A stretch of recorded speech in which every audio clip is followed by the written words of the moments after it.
This is White Plains Week, the weekly roundup of White Plains, Westchester, and world news. With John Bailey, editor and publisher of the daily internet newspaper White Plains Citizen Net Reporter, WPCNR.com. Jim Benerofe, editor and publisher of SuburbanStreet.com and WhitePlains.com. And me, Peter Katz, formerly with NBC, ABC News, and stations from Boston to Los Angeles. White Plains Week, what's happening? Who are the newsmakers? What's in store for the future? The views and opinions expressed on this program are solely those of the participants. White Plains Week is presented on Optimum Cable Channel 76, Verizon Fios Channel 45, and on the internet at whiteplainsweek.com, youtube.com, and wpcommunitymedia.org. Now, White Plains Week. Good evening, Mr. and Mrs. White Plains, Westchester, and the world. John Bailey, the Citizen Net reporter, with Jim Benerofe, Dean of the School of Journalism in White Plains, and Peter Katz is on assignment tonight. And Jim, have we got headlines for our audience tonight? We have headlines. And now for the headlines of March 22nd, 2019 in White Plains. French-American school decides to sell off a 48-acre portion of the Ridgeway property. Development of apartments on office parks threatens to pinch existing neighborhoods. Westchester County, a beacon for biotech, buildings, talent, mobility. All it needs to get going is coordinated reach-out marketing biotech project, founder Mike Welling says. Business Council of Westchester establishes dialogue with County Board of Legislators at Women's Club on airport enhancement. New York Presbyterian Lawrence Hospital perfects a precision scan of the human heart. Westchester Children's Museum embarks on major $1.6 million renovation at Playland. The Board of Education does not have the final school budget. Dick Dale, the creator of surfing music that sounded like the ocean, died at 81 this week. Thank you, Jim. And now we go to the White Plains Week video newsreel March of Time for March 22nd. And there you see it. That is one of the tracts of properties right off Gedney Esplanade that is up for sale. Since last fall, Jim, the French-American School of New York was shopping its Ridgeway Country Club property. That these rumors were scuttling through realty offices like rats, but no one would go on the record, including the school, that the property was being offered. So yesterday, this press release was released to the media. The press release said flat out that they're shopping, putting out properties for parcels B, C, and D. And here's an overview of the property coming up, if we can have the overview. That's what the club looks like from above the earth, or the former club. And let's take a look at what we believe to be the parcels. Next slide, please. There we go. So from what the press release says, the properties that are being offered to the market are B, which is a total of 14 acres between Gedney Esplanade and Heatherbloom, and C, 15.5 acres, which goes from Heatherbloom to Bryant. And then over on the right side, or eastern side of the area of the club, is what I believe to be the location of parcel D, which was not made clear in the news release. It's supposed to start at halfway and go towards Ridgeway towards areas that were not included in the area destined to be preserved as a nature preserve. And of 79 acres, which swings all the way up by the ponds, I believe, is where they plan to build the schools. They still plan to build it. So how does this strike you? Well, it's interesting. Well, it's quite a shock, right? I don't know how well it's going to work. I guess they'll put private homes on those parcels. Mm-hmm. I don't know how many private homes they can build, or what the value of the land is, or if there's the demand for whatever number of private homes. Mm-hmm. And so there are 30,000 square foot is the zoning there, R30. So what kind of a house can you put on? Well, yeah, on a 30,000 square foot parcel, you could put a pretty big house. Whether or not there is, and I would say if you had 30,000 square foot parcels, you're talking about houses that would sell, I would say, from 800,000, and that's going pretty cheap, to $1.5 million. Mm-hmm. And I don't know how strong that market is in White Plains. Mm-hmm. And you know, I don't know what kind of Fair prices have been coming down to that level. right. And I got a release, not a release, but a listing from a broker that, and brokers often send this out, saying what houses they have available, how many are in contract, et cetera, et cetera. And the highest price they had on a house was $1.5 million something, and the lowest price was somewhere in the neighborhood of 400,000. But you've got to understand, this property hasn't got sewers and streets and whatnot, and I don't know how much street work would have to be done, or if they would all work out to face on existing streets. But I think that there's, you know, a lot to be done, and I don't know if the demand is there. Right. Any idea of what the price per acre might be? Well, you had said you spoke to a broker, and he, off the top of his head, said 250,000 an acre. Mm-hmm. I don't know.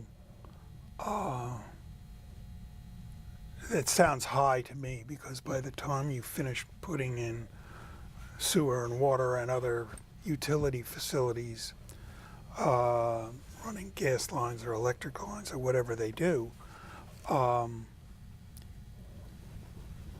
you know, the cost per lot might have to be substantially more. It's got to be carefully examined by anyone thinking they can do that. If all sold at that price, say the 250,000 mark, they'd recoup about $12 million. If you figured you could fit 50 houses, if you fit 35 houses, there'd be less. And so generally that I don't think is going to quite recoup their investment.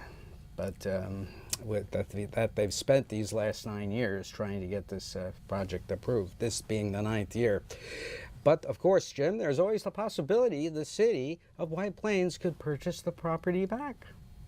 That would be interesting, because that's what Mayor Adam Bradley back in 2010 wanted to do. He wanted to purchase that property. But That did not happen. It was blocked by the Common Council.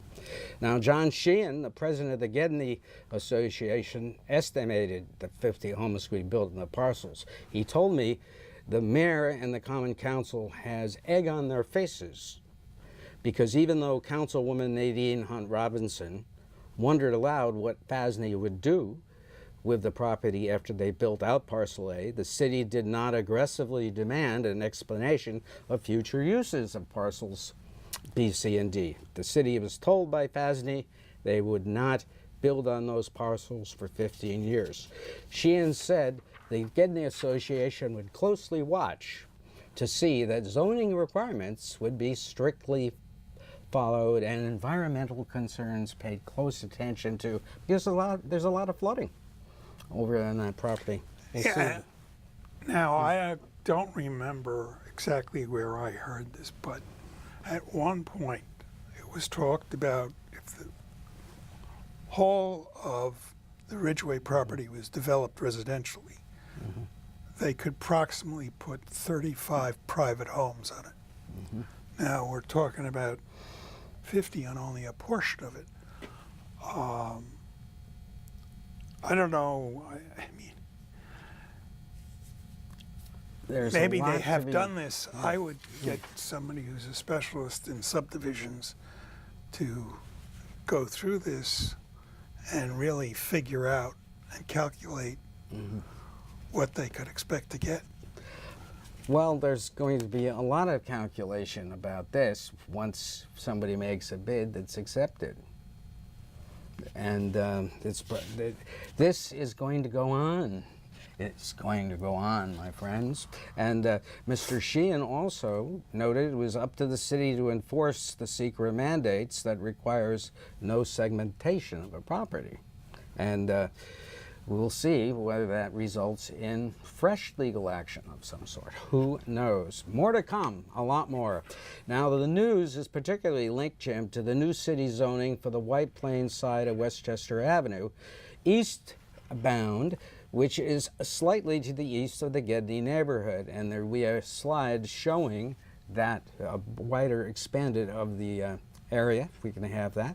And there we are. If you look at the top there, I have a line that says, to the east, office parks rezoned for residential. There is 333 West, which is off the corner of North Street and Westchester Avenue.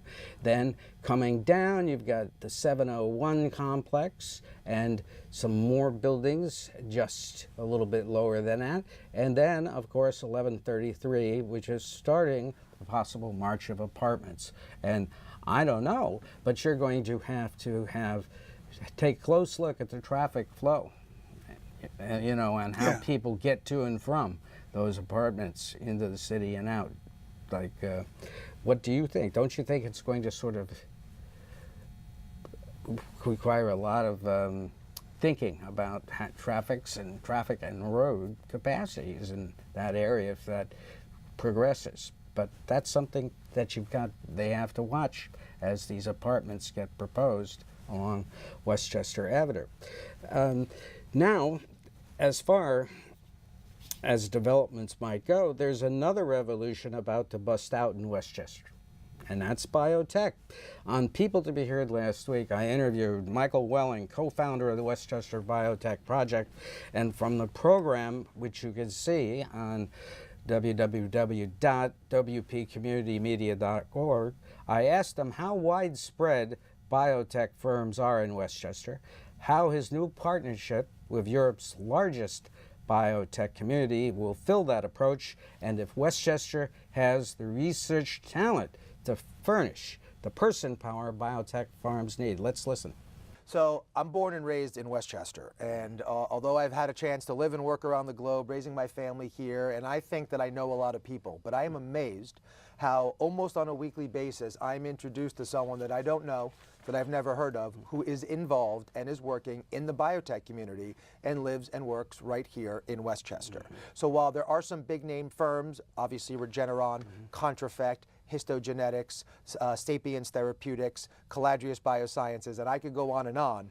There's probably another 300-400 people who you could go meet at any platform, at any Metro North train station, who are getting on the train to go into Einstein to run a lab, who are going into the city to be an executive at a biotech company.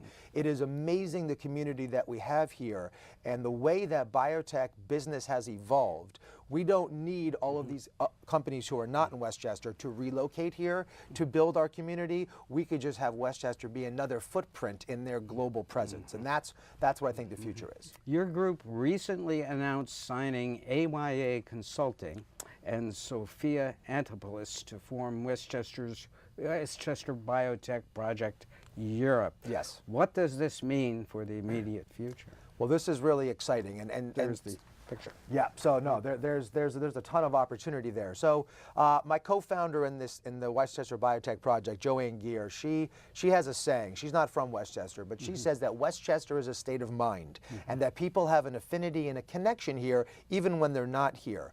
And our friend and our partner Philippe is a perfect example of that. And here's a picture of him. Yes, Philippe. So Philippe is a French national, and he works in France as we speak. Yeah, but there he is. He spent some time. There he is. Philippe spent some time with his family here in Westchester, in Rye, when he was working in the life sciences in New York City.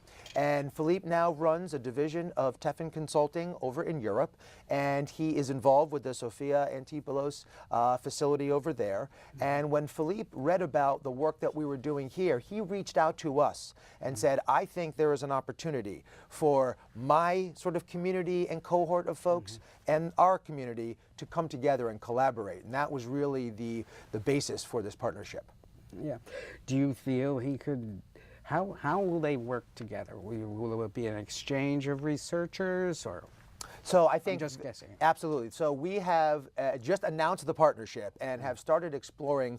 There's an endless amount of opportunity what can happen here. Initially, and what's going to happen probably in the next few months, is we're going to bring together a number of folks from Westchester who are involved on the research side and have some sort of interest in the European market. Philippe's going to bring together folks from his side, and we're going to have a roundtable exchange of ideas and start figuring out where can we sort of have the most impact. And we think that there's a number of ways we can do that. On projects that Correct. could be started, research efforts in fields. That's right? correct. Yeah. That's correct. And not space, for example. That's correct, and certainly we feel that there's an opportunity here that as these discussions progress, that having a company over there have a presence over here makes total sense. If there was a place in Westchester that those folks that Philippe works with know they could come to the U.S., have a desk, have a spot, maybe engage and start to feel out the marketplace, we think that's definitely an opportunity. And I will say that there's a model here, there's a precedent, and that is New York Medical College at the bioincubator.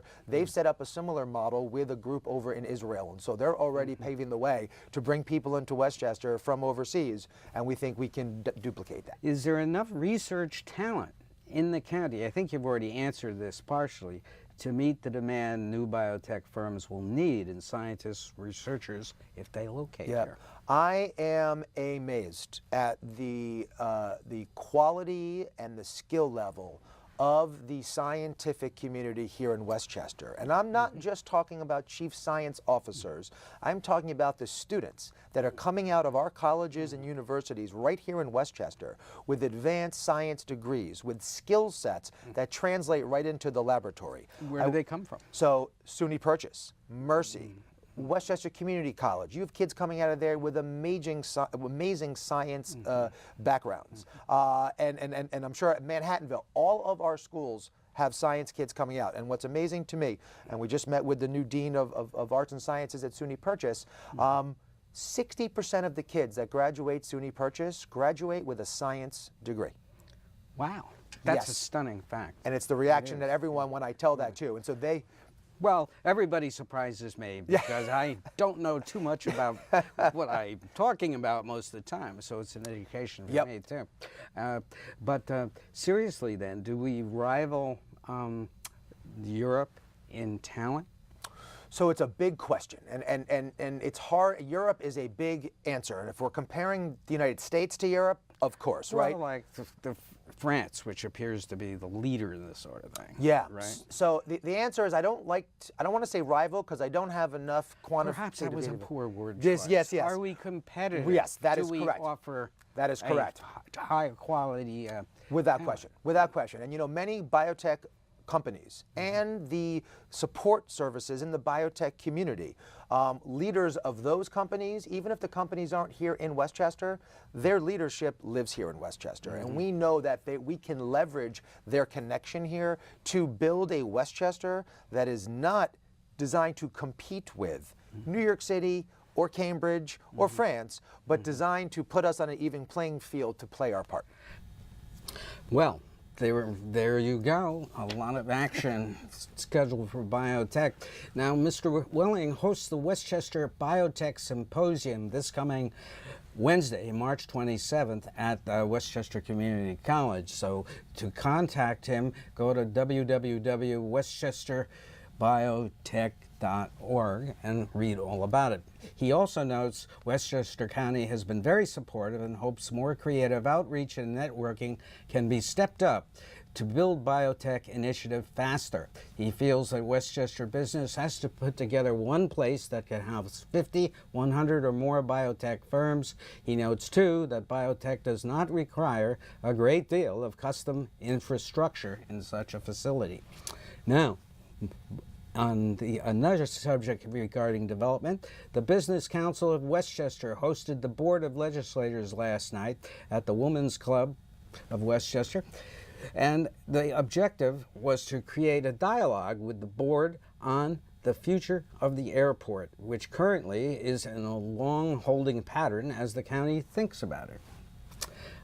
John Ravitz told me last night that the BCW does not advocate expansion of the airport, longer runways, or international flights, but rather, quote, enhancement, his word, of airport services to make it more attractive to business with more sophisticated service facilities.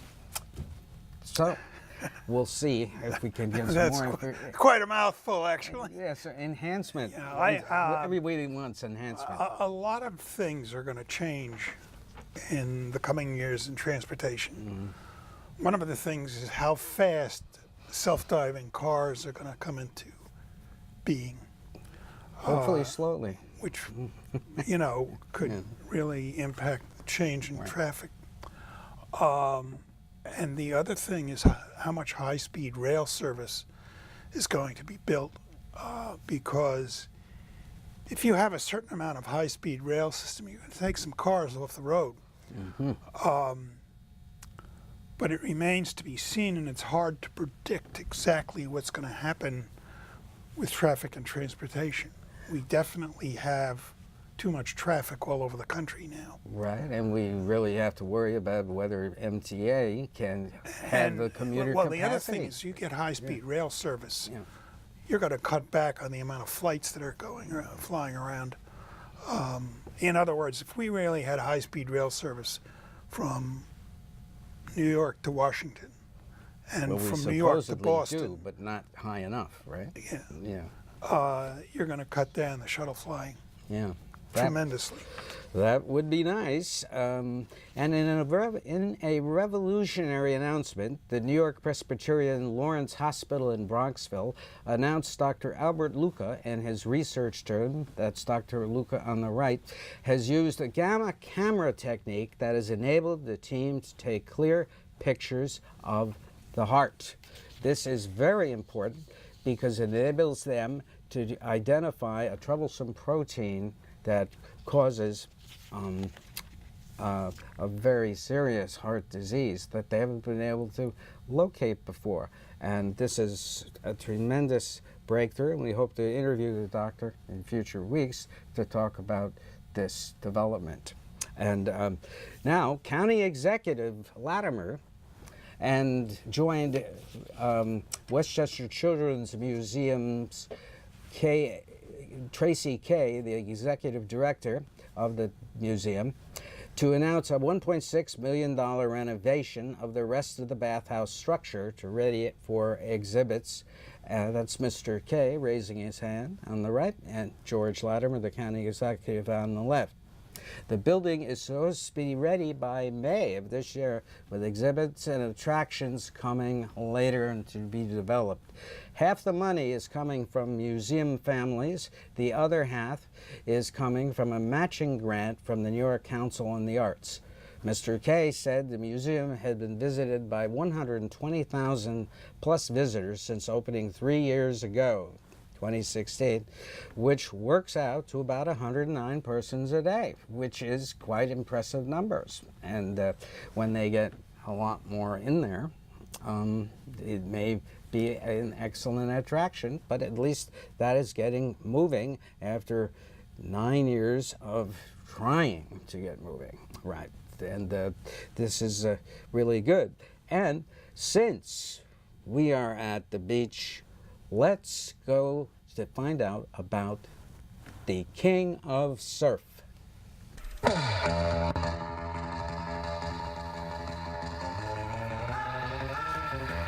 Dick Dale, the king of the surf guitar, died this week in his beloved California. A man of Lebanese descent, Mr. Dale created his breakthrough hit Miserlou from an old Arabian folk song, which is fascinating. The writers of his obituary, Emily S. Rube and John Perellis, wrote, "He defined the sound of surf guitar as a musical expression of the elemental surge of the ocean with its savage waves, its volatile cross currents, and its tidal undertow." Wow. He crisscrossed the beat with the determination of a surfer a surfer riding through choppy waves like this choppy script I'm reading, and forging a triumphant path above deep turbulence. There, I conquered that turbulence. And Mr. Dale was a surfer too.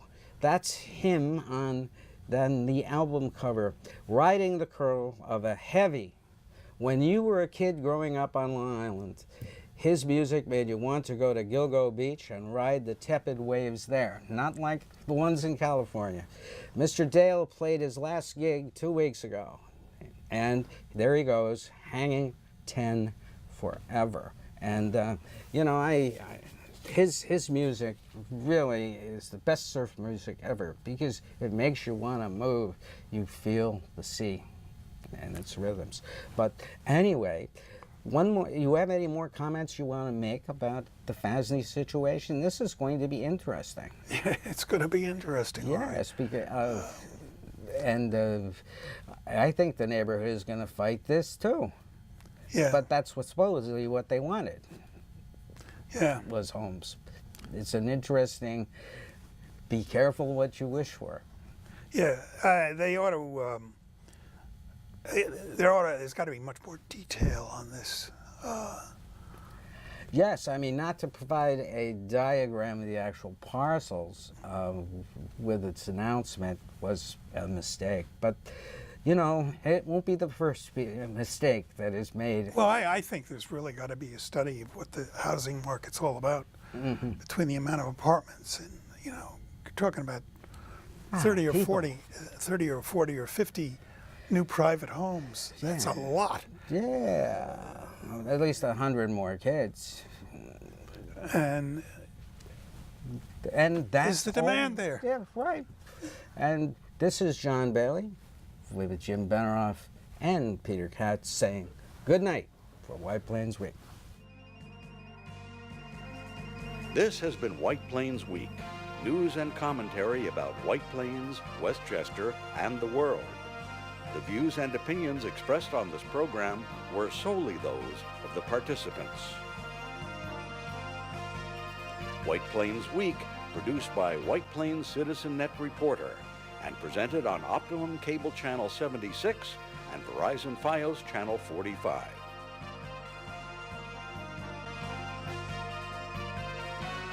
You may view White Plains Week anytime on the internet at whiteplainsweek.com, youtube.com, and wpcommunitymedia.org.